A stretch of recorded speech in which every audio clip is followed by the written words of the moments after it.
ആലപ്പുഴ വനിതാ ശിശു ആശുപത്രിയിൽ പ്രസവം നിർത്തൽ ശസ്ത്രക്രിയയ്ക്ക് വിധേയയായ യുവതി മരിച്ചു. ആലപ്പുഴ പഴയ വീട് സ്വദേശി ശരത്തിന്റെ ഭാര്യ ആശയാണ് മരിച്ചത്. ചികിത്സാപ്പിഴവ് ആരോപിച്ച് ആലപ്പുഴ സൗത്ത് പോലീസിൽ പരാതി നൽകുമെന്ന് യുവതിയുടെ ബന്ധുക്കൾ പറഞ്ഞു. സംഭവത്തിൽ ലീഗൽ സർവീസ് അതോറിറ്റി സ്വമേധയാ കേസെടുത്തിട്ടുണ്ട്. പോസ്റ്റ്മോർട്ടത്തിന് ശേഷം മാത്രമേ മരണകാരണം വ്യക്തമാവൂ എന്നാണ് മെഡിക്കൽ കോളേജ് സൂപ്രണ്ട് അറിയിച്ചിരിക്കുന്നത്. മനീഷ് മഹിബാൽ ആലപ്പുഴയിൽ നിന്ന് വിവരങ്ങളുമായി ചേരുന്നുണ്ട്.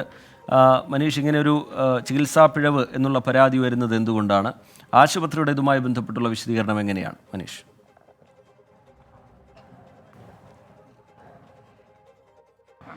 റിജിത്ത്, സാധാരണ നേരത്തെ വലിയ സങ്കീർണതകളില്ലാത്ത ഒരു ശസ്ത്രക്രിയയാണ് പ്രസവ നിർത്തൽ ശസ്ത്രക്രിയ. ഇതിനുവേണ്ടി ഇന്നലെയാണ് പഴവീട് സ്വദേശി ആശ ശരത്തിനെ 31 വയസ്സുകാരുടെ ആശ ശരത്തിനെ ഇന്നലെ ആലപ്പുഴ കടപ്പുറം വനിതാ ശിശു ആശുപത്രിയിൽ പ്രവേശിപ്പിക്കുന്നത്. പക്ഷേ ആശുപത്രിയിൽ പ്രവേശിപ്പിച്ച് ഓപ്പറേഷനിടെ ശസ്ത്രക്രിയക്കിടെ ഹൃദയാഘാതം ഉണ്ടായി എന്നാണ് ഡോക്ടർമാർ അറിയിച്ചത്. അത്യാസന്ന നിലയിലായ ഗുരുതരാവസ്ഥയായ ആശയെ പിന്നീട് വണ്ടാനം മെഡിക്കൽ കോളേജിൽ എത്തിച്ചു.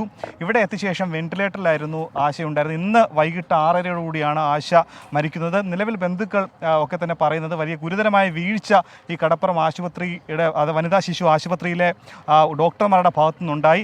എന്താണ് ആശയ്ക്ക് സംഭവിച്ചത് എന്ന് പോലും വ്യക്തമാക്കാൻ ആദ്യഘട്ടത്തിൽ തയ്യാറായില്ല. ഇപ്പോഴും ഡോക്ടർമാർ അറിയിക്കുന്നത് പോസ്റ്റ്മോർട്ടം റിപ്പോർട്ട് വന്നതിന് ശേഷം മാത്രമേ എന്താണ് മരണകാരണമെന്ന് വ്യക്തമാവുകയുള്ളൂ എന്നാണ്. എന്താണ് ചേട്ടാ സംഭവിച്ചത്?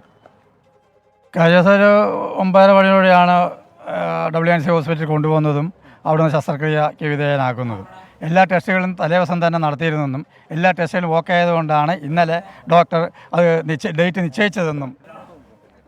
നിശ്ചയിച്ചത്.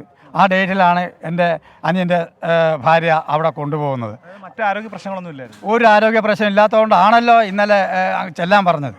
അത് കാരണം അവിടെ ചെന്നു ഓപ്പറേഷനിടെ പെട്ടെന്ന് ഹൃദയാഘാതം ഉണ്ടായി. അതുകൊണ്ടാണ് ഞങ്ങളിങ്ങനെ പുഷ് ചെയ്ത് കൊടുത്തിട്ട് അവിടെ ഉടനെ തന്നെ ആംബുലൻസിൽ കയറ്റി ഒറ്റയ്ക്ക് പൊക്കോളാൻ പറഞ്ഞു.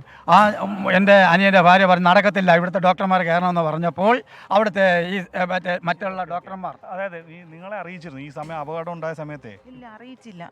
ഞാൻ എന്താണ് ഇത് സംഭവിച്ചതെന്ന് പറഞ്ഞപ്പോൾ ഒരു കുഴപ്പവും ഇല്ലെന്നാണ് അവർ പറഞ്ഞത്. അവിടെ ഇരുന്ന ഒരു കുഴപ്പവും ഇല്ലെന്ന്. ഞാൻ ഓപ്പറേഷൻ തിയേറ്ററിനകത്ത് കയറി ചെല്ലുമ്പോഴാണ് കുഞ്ഞിൻ്റെ അവസ്ഥ മനസ്സിലാക്കുന്നത്. അവർ ഓക്സിജൻ മാസ്ക് വെച്ച് ഇങ്ങനെ നെഞ്ചിനിട്ട് ഇടിച്ചുകൊണ്ടിരിക്കുന്നത്. അപ്പം ഞാൻ ബഹളം ഉണ്ടാക്കിക്കൊണ്ടാണ് പെട്ടെന്ന് ഒരു ആംബുലൻസ് വിളിച്ചത്. അതുവരെ അവരതിനകത്തിട്ട് ഒന്നും പറയാതെ ചെയ്തുകൊണ്ടിരിക്കുമായിരുന്നു. പിന്നെ ആംബുലൻസ് വിളിച്ച് ഒരു ആംബുലൻസ് വന്നു, അത് തട്ടിമാറ്റി അടുത്ത ആംബുലൻസ് വന്നു. അതിനകത്ത് ഞാൻ കയറിക്കോ എന്ന് പറഞ്ഞു. അപ്പം ഞാൻ പറഞ്ഞു ഡോക്ടേഴ്സ് ഇല്ല, നിങ്ങൾ കയറാതെ ഞാൻ കയറത്തില്ല, ഇവിടുത്തെ നേഴ്സും ഡോക്ടർമാരും എല്ലാവരും കയറണം.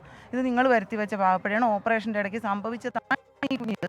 അപ്പോൾ ഒരു കുഴപ്പവും ഇല്ലായിരുന്നു. തനിയെ പോയി തലേ ദിവസം എല്ലാ ടെസ്റ്റുകളും സ്വന്തമായിട്ട് 2 ദിവസം കൊണ്ട് തനിയെ ചെയ്ത കുഞ്ഞാണ്. അവൾക്ക് യാതൊരുവിധ കുഴപ്പമില്ല. ഓപ്പറേഷൻ്റെ ഇടയ്ക്ക് സംഭവിച്ച ഒരു കാര്യം മാത്രമാണിത്. അവർ പറയുന്നു പേടി കൊണ്ടാണ്. നമുക്ക് പേടി വരാൻ യാതൊരു കാരണവുമില്ല. അവൾ ഫാർമസിസ്റ്റായിട്ട് 8-9 വർഷമായിട്ട് ജോലി ചെയ്യുന്നവളാണ്. അവൾക്ക് യാതൊരുവിധ പേടിയുമില്ല. അന്നും എന്നോട് പറഞ്ഞ് ഞാൻ ഒറ്റയ്ക്ക് പൊക്കോളാന്ന് പറഞ്ഞിട്ട് ഞാൻ കൂടെ ചെന്നതാണ്. ഞാൻ ചീറ്റ പതുക്കെ വന്നാൽ മതി, ഞാൻ നേരത്തെ പൊക്കോളാന്ന് പറഞ്ഞതാണ്. ഇന്നലെ എപ്പോഴാണ് ഈ കടപ്പുറം ആശുപത്രിയിൽ നിന്ന് വണ്ടാനം മെഡിക്കൽ കോളേജിലേക്ക് കൊണ്ടുവന്നത്? 11:15 വരുമ്പം ഒരു 9:45 ഡോക്ടർ വന്ന് ഓപ്പറേഷൻ തിയേറ്ററിൽ കയറ്റിയതാണ് കൊച്ചിനെ. അത്രയും സമയം ഇവരതിനകത്ത് എന്ത് ചെയ്യുമായിരുന്നു എന്നുള്ളത് നമുക്കറിയാം. ഞാൻ അകത്തോട്ട് കയറി ചെല്ലുമ്പോൾ കാണുന്നത് ഇതാണ്. ഓക്സിജൻ മാസ്കും വെച്ച് കുഞ്ഞിനെ ഇത് ചെയ്തുകൊണ്ടിരിക്കുകയാണ്. ഇതാണ് കാണുന്നത്. ആരൊക്കെ ഉണ്ടായിരുന്നു അപ്പോൾ അവിടെ കൂടെ? കൊണ്ടുപോയത് ഞാൻ ഒറ്റയ്ക്കാണ്. അവിടെ ആശുപത്രി കൊണ്ടുപോകുന്നത് ഞാൻ ഒറ്റയ്ക്കാണ്. അപ്പോൾ അവർ ആംബുലൻസിലും ഞാൻ കയറിക്കോളാനാണ് പറയുന്നത്. ഞാൻ ഒറ്റയ്ക്കല്ലേ ഉള്ളൂ. ഞാൻ പറഞ്ഞു ഡോക്ടറും കൂടെ കയറണം, നേഴ്സുമാരും കയറാതെ ഞാൻ ഇതിൽ കയറത്തില്ലെന്ന് പറഞ്ഞു.